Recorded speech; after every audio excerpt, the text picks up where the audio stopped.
அவரை தெரிவு செய்தவர்கள் குறிப்பாக யுத்தம் நடந்தது ஏனென்று தெரியாததான் கூடுதலான வாக்காளரும், மற்றது அவரை கவர்ந்த பெண்களும்.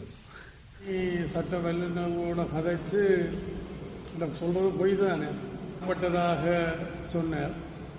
அஞ்சனம் போட்டு தாக்கப்பட்டதுக்குரிய அத்தாட்சி என்ன ஆதாரங்கள் இருக்குமென்றால் நீங்கள் போலீஸில் போய் முறைப்பாடு செய்யலாம் என்று செய்கிறேன் என்று சொன்னால் செய்ய இல்லை.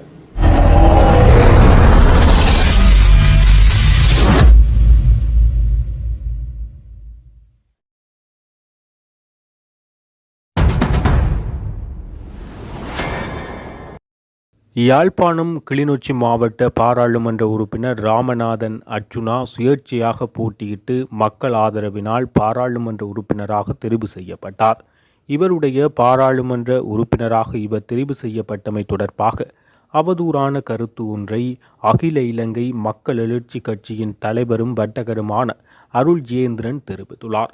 அவர் இன்று யாழ்ப்பாண ஊடக மையத்தில் ஊடகவியலாளர் சந்திப்பொன்றை மேற்கொண்டு ஒரு கருத்தொன்றை முன்வைக்கின்றார்.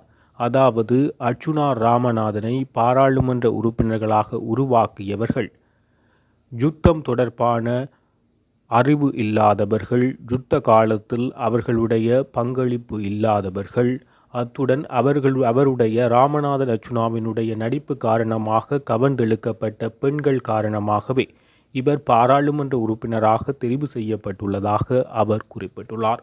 இந்த கருத்தானது ஒரு அவதூறான கருத்தாக காணப்படுகின்றது. மக்கள் மத்தியில் எவ்வாறு இது கொண்டு செல்லப்படும் என்பது கேள்விக்குறியான ஒரு விடயமாக காணப்படுகின்றது.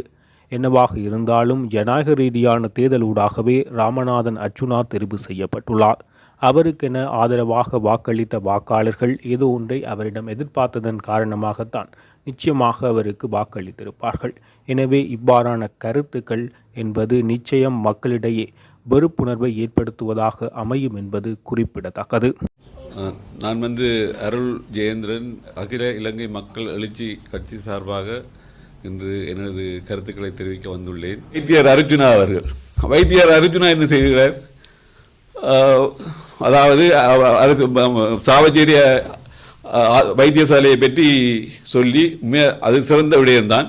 ஆனால் அவர் செய்த பிள்ளையை அவர் செய்ததை நிரூபிக்கவில்லை. அதால் இன்றைக்கு பல வழக்குகளை சந்தித்து கொண்டிருக்கிறார். அது மட்டுமில்லை, அண்மையில் போய் டாக்டர் சத்தியமூர்த்தி ஐயாவை டிரெக்டராக உள்ள யாழ் வைத்தியசாலை டிரெக்டராக உள்ள சத்தியமூர்த்தி ஐயாவிடம் போய் ரூமில் தான் பெரியாள் எம்பி, அண்டர் மீ என்ற மாதிரி அவர் பேசியிருக்கிறார். ஆனால் அவர் ஏற்கனவே அவர் வயதில் கூடினவர். டாக்டர் அர்ச்சுனா இவர் சத்தியமூர்த்தி ஐயாவை விட வயதில் குறைந்தவர். அது மட்டும் இல்லை, அவருக்கு கீழே வேலை செய்தவர். அவரை போய் இப்படி அவமதிப்பது அவர் மனநிலையே இப்படி புரிந்து கொள்ள முடியும். அவரை தெரிவு செய்தவர்கள் குறிப்பாக யுத்தம் நடந்தது ஏனென்று தெரியாததான் கூடுதலான வாக்காளரும், மற்றது அவரை கவர்ந்த பெண்களும். இதால தான் அவர் வந்திருக்கார் சீட். அவர் நடிப்புகளும் அதுகளை அந்த ஒரு கவர்ச்சியால் வந்திருக்கிறத தவிர அவருக்கு இறுதியில் வரப்போகிறது விக்னேஸ்வரனுக்கு என்ன நடந்ததோ அதுதான் இறுதியில் அவருக்கு நடக்க போகுது. பொறுத்திருந்து பாருங்கள். நாங்கள் எமது கட்சி இந்த கொள்கை இலங்கையை உலகத்தில் தலை சிறந்த நாடாக உருவாக்க வேண்டும்.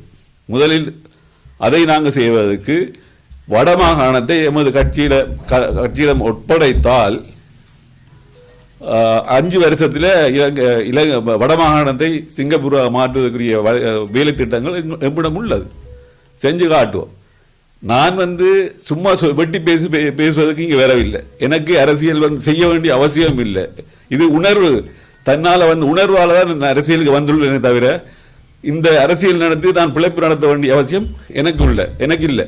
நான் என்னுடைய தாத்தா பிரபல வர்த்தகர், எனது தந்தை முன்னாள் சுகாதார சேவை பணிப்பாளர், கிளிநொச்சி வடமாகாணம் என்று கிளிநொச்சி வரையும் பார்த்திருந்தவர். நான் ஒரு வர்த்தகர், சரியா? அப்போ நான் செய்ய வந்துள்ள நோக்கம் இந்த மக்களுக்கு ஏதாவது செய்யணும், என்னால் முடியும். அதுக்குரிய சந்தர்ப்பத்தை இருந்தால் நிச்சயமாக செய்வேன். என்ன நம்பணும், நிச்சயமாக செய்து காட்டும். 5 வருஷம் தானே தாண்ட செஞ்சு முடிப்போம். உங்களோட கட்சிக்கு தானே நிச்சயம் செய்து முடிப்போம். அதில் எந்த மாற்று கருத்தும் இல்லை. தொடர்ந்து நான் செய்து கொண்டே வந்து கொண்டு இருக்கிறேன். நிச்சயமாக என்னால் முடியும் என்ற நம்பிக்கையை உங்கள் அனைவருக்கும், தமிழ் மக்கள் அனைவருக்கும் இந்த சந்தர்ப்பத்தில் கூறுகின்றேன். அடுத்ததாக